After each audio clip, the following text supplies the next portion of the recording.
The 4 HALT Addiction Triggers Explained, video created by Dr. O, Institute of Alcohol and Drug Psychoeducation. 1. Hunger, more than just a physical need. When we think of hunger, we often think of an empty stomach. But hunger isn't just about food. It can also refer to unmet needs like emotional hunger for connection, purpose, or comfort. Physically, hunger can cause low blood sugar, which leads to irritability, fatigue, and poor decision-making.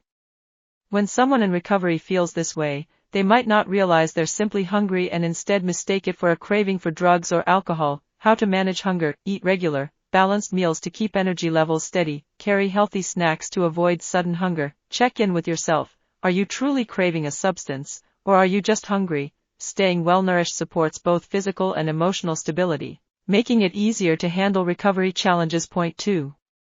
Anger, managing intense emotions without relapse. Anger is a natural emotion, but if it's not managed well, it can become a powerful trigger for relapse. Many people in recovery used substances in the past to numb or escape feelings of anger. Without healthy coping strategies, anger can feel overwhelming and lead to impulsive decisions. Unresolved anger also increases stress, which can trigger cravings.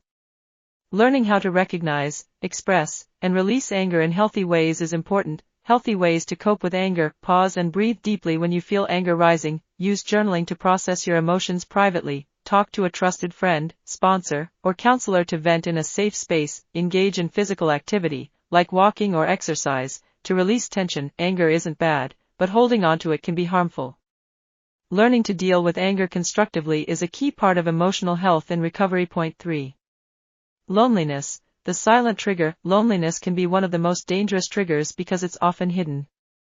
Even people surrounded by others can feel lonely if they lack meaningful connections.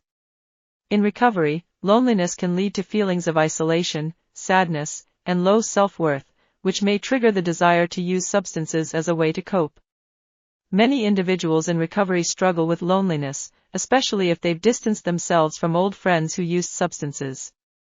Building new, healthy relationships takes time, but it's essential for long-term sobriety. Ways to combat loneliness: join support groups like AA, NA, or Smart Recovery to connect with people who understand your journey. Reach out to family and friends regularly, even if it's just to say hello. Volunteer or participate in community activities to meet new people.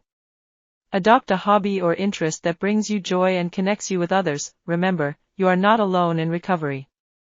Reaching out for support isn't a sign of weakness, it's a strength. Point 4.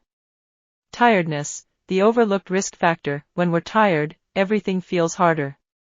Lack of sleep or physical exhaustion can cloud judgment, reduce self-control, and make it difficult to handle stress. In recovery, this can lead to cravings because the brain seeks quick relief, and substances may feel like an easy solution. Tiredness affects both the body and the mind. Mental exhaustion can be just as draining as physical fatigue, especially if someone is overwhelmed with emotions or responsibilities. Strategies to manage tiredness: establish a regular sleep routine with consistent bedtimes and wake-up times. Prioritize rest and relaxation without feeling guilty. Self-care is part of recovery. Take short breaks during the day to avoid burnout.